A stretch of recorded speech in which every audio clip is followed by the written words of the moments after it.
Happy Tuesday, YouTube.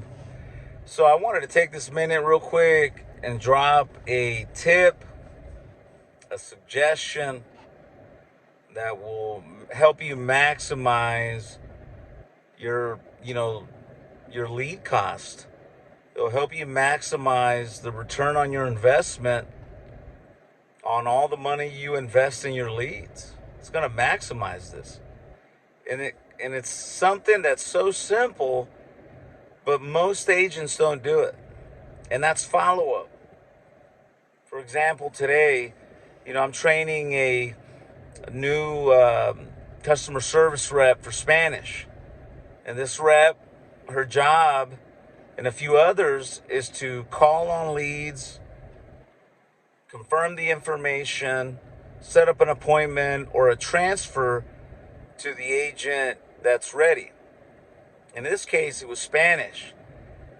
And one of the number one questions that was asked in that training was, how many times do I call on my lead before I give up? The typical tendency is that the agent wants more leads instead of keep dialing on the leads they have. And here's the other, being more productive in how you contact your client. I think Ryan Stewman said it best the other day that text messages are responded and open 90% of the time. 90% of the time.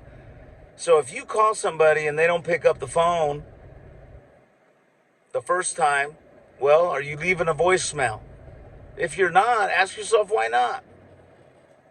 I wouldn't suggest you send like this elaborate voicemail of who you are and what you're looking to do. Forget that, because they won't call you back. But I definitely suggest that you leave them a voicemail where they're going to call you back because you got some information to cover with them. Text messages. Video text messages are solid.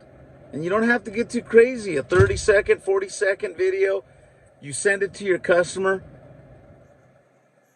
All of those count as points of contact where you're making every effort to talk to your client. Follow up. And unfortunately, a lot of agents don't do that. They don't nurture that database. And for us, that's been a secret of why it is that we can charge less for transfers. We can do CPA model because we're nurturing this massive database of people that maybe today weren't ready to talk to you about final expense, but they're ready next week. But our staff's on top of that schedule, on top of that appointment, and they're making sure they're calling. And when they're ready, they transfer the call or they set up an appointment. If you're an agent, you're buying leads, ask yourself, how many times are you calling? Are you being productive? Are you text messaging? Are you doing these other ones? If you're not, you should. Because more than ever, other people are calling the same customer you are. Do you think your client called you only? Really? Let me tell you what, we live in a world, the information world, where people are going to call you. They're going to fill out a direct mail piece. They're going to call another TV commercial. Why? Because they're shoppers. They're looking for the best deal.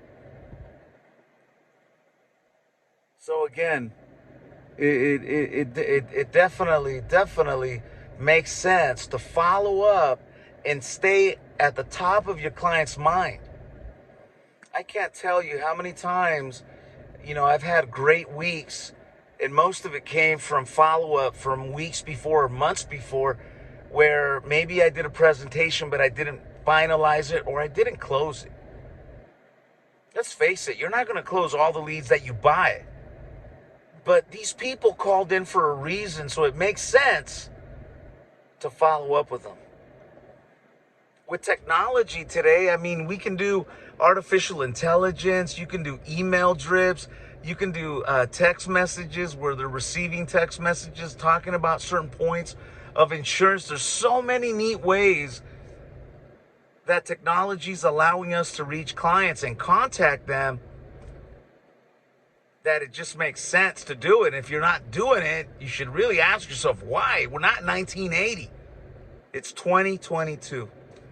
And if you don't know what I'm talking about, please call me.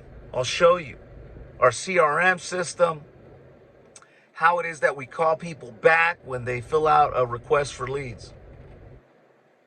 And more importantly, how you stay on top of that lead database where it's giving you applications every single month. It's reducing the amount of time you're spending because you're following up on the people that maybe didn't buy from you on the first time that you spoke to them. We live in an incredible time to communicate and contact people. And lastly, I want to share this with you. It has been proven that 80% of sales is made between the 5th and 12th contact. And if you don't believe me, get 100 or 200 of your old leads and start dialing them, start staying on top of them, and watch as you start engaging with people, you start making presentations and you start making sales. So this is a tip. There's no secret to this. That's the funny part. But a lot of people aren't doing it because they're so caught up in the sale today and they're too lazy to follow up. Don't fall into that trap, because what's going to happen is going to make it to where you can't afford to buy leads every week, and then you'll soon be out of the business because you don't have enough sales to keep going, especially if you're doing this full time. Again, if you want to see what I do, I'll be more than happy to share with you personally exactly what it is that I do and how I do all these steps. So with that said, you guys enjoy the rest of your day, and see you guys at the top. Peace.